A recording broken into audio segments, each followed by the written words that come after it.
The dance lesson dilemma. Mara had always moved to her own rhythm. Even as a child, when melodies wafted through the air, her feet would tap and her heart would sync up with the beats. As she grew older, this intrinsic passion for dance never wavered. However, one thing held her back: her fear of formal lessons. One might wonder why someone so attuned to the art would shy away from formal training. The answer was simple: criticism. The few times she tried joining a class, the instructor's constructive feedback felt like a blow to her confidence. It made her doubt the natural skills she had nurtured over the years. Elena, Mara's best friend since childhood and a professional dancer, noticed this dilemma. "You have the raw talent," she would often say. "All you need is some fine-tuning. Don't let fear stop you." After months of gentle nudging, Mara found herself outside the doors of a renowned dance academy. Taking a deep breath, she pushed them open and walked into her first formal lesson in years.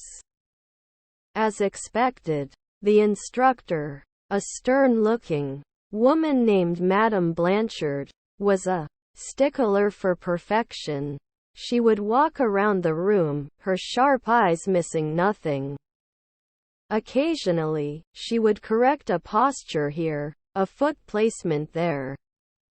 Mara's heart raced as Madame Blanchard approached her. "You," Madame Blanchard pointed at Mara.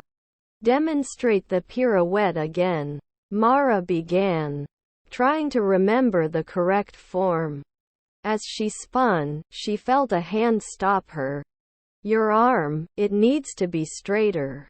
Your posture, more upright." Madame Blanchard's voice was stern yet not unkind. Throughout the lesson, Mara felt like a fish out of water. The feedback, the corrections, the constant scrutiny, it was overwhelming. Yet, she persevered, reminding herself that this was a step towards refining her talent. Weeks turned into months. With each lesson, Mara learned to accept criticism, understanding that it was a tool for growth. She began to see Madame Blanchard not as a stern critic but as a mentor dedicated to bringing out the best in her students. One evening, after a particularly grueling lesson, Madame Blanchard called Mara aside. "You've come a long way," she said, a hint of a smile playing on her lips. "I've watched you struggle, adapt, and grow. It's been a pleasure teaching you." Those words meant the world to Mara. They validated her journey, her struggles, and her decision to face her fears head-on.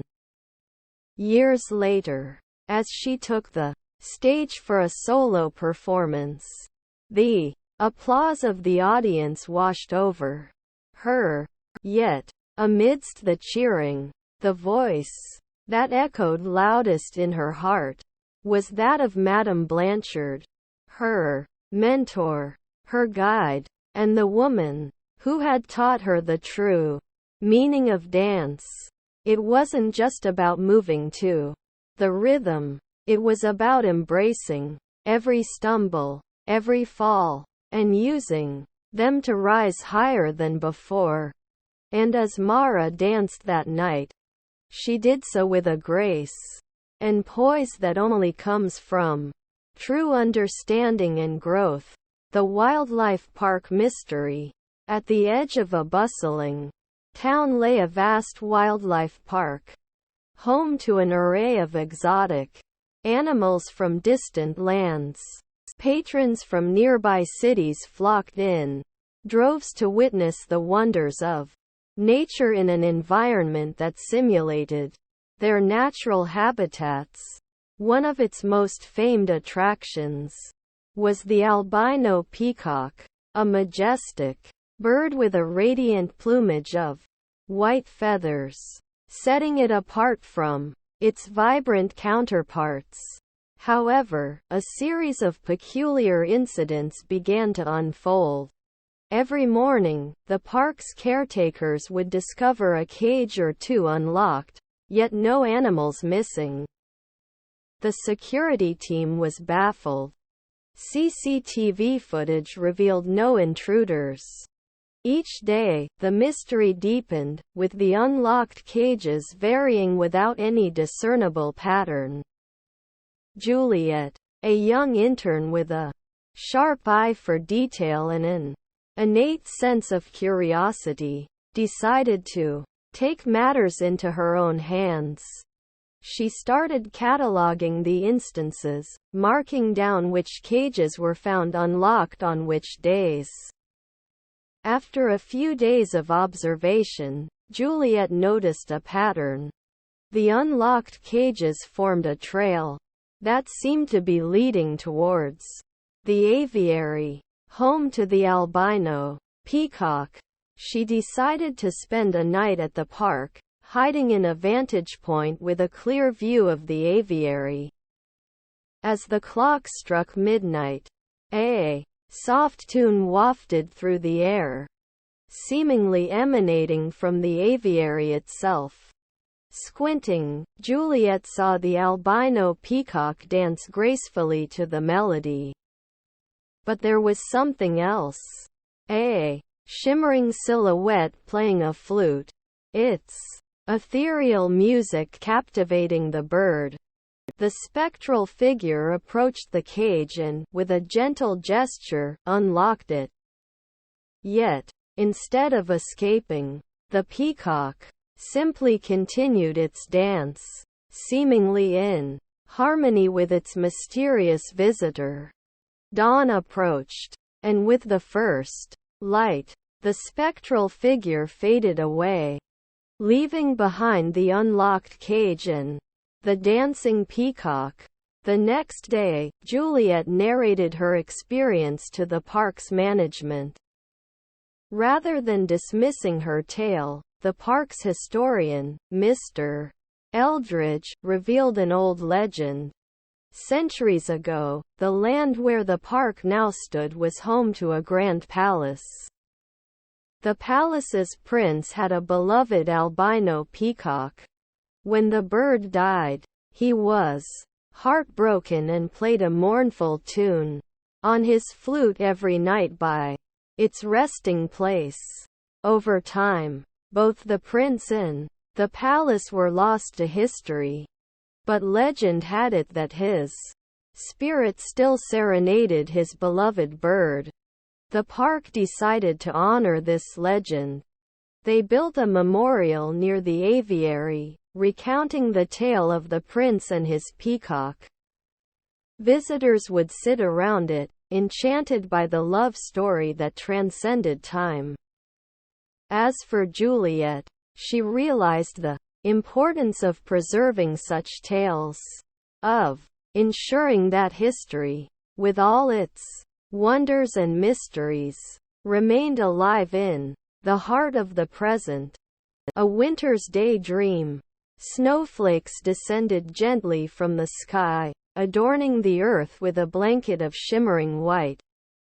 Birds chirped from their nests, fluffing their feathers against the cold. The town below buzzed with excitement, as children bundled up in their warmest clothes, eagerly anticipating a day of play. Amelia gazed out of her window, lost in thought. The world outside was a wonderland, but her heart felt as cold as the snow. She had recently moved to this quaint town, leaving behind her friends and familiar surroundings. The move was necessary, her parents had said, but understanding the reason did not lessen her sense of loneliness. Tucked in a corner of her room was a mysterious old mirror she had discovered in the attic of their new home.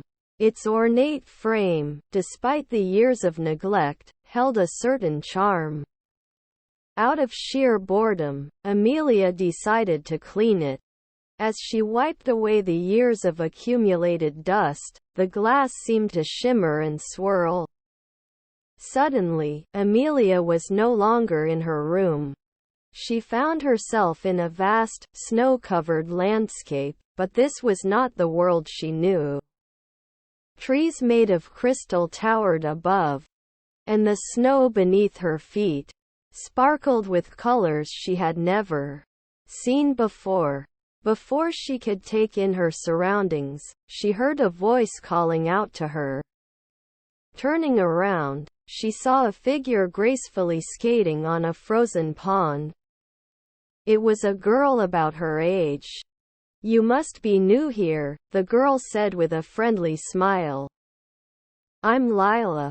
Amelia soon learned that this enchanted winter realm was a haven for those who felt alone or out of place in their own world. Lila, like Amelia, had once felt the pangs of loneliness before finding her way here. The two quickly bonded, sharing stories and exploring the magical land. They slid down hills that never seemed to end, danced with creatures made of snow, and watched the northern lights paint the sky with vibrant hues. The world responded to their emotions, creating wonders tailored to their heart's desires. As the day neared its end, Lila took Amelia to the highest point in the land, where the sky kissed the earth. "Every time I come here," Lila whispered, "I leave behind a piece of my loneliness. In its place, I take back memories filled with joy and friendship." Amelia looked at the horizon, realizing that her time in this magical realm was coming to an end. Lila hugged her, and as they pulled apart, the world around Amelia started to blur. She found herself back in her room, the old mirror reflecting her surprised face. But something had changed. The coldness in her heart had melted away, replaced by warmth and hope. The following day, Amelia stepped out into the snow with newfound confidence. She introduced herself to her neighbors, joined the children in their games, and shared stories of a magical winter realm only she had visited. And even though no one truly believed her tales, they all agreed on one thing: the magic of friendship can transform the coldest of winters into the warmest of memories.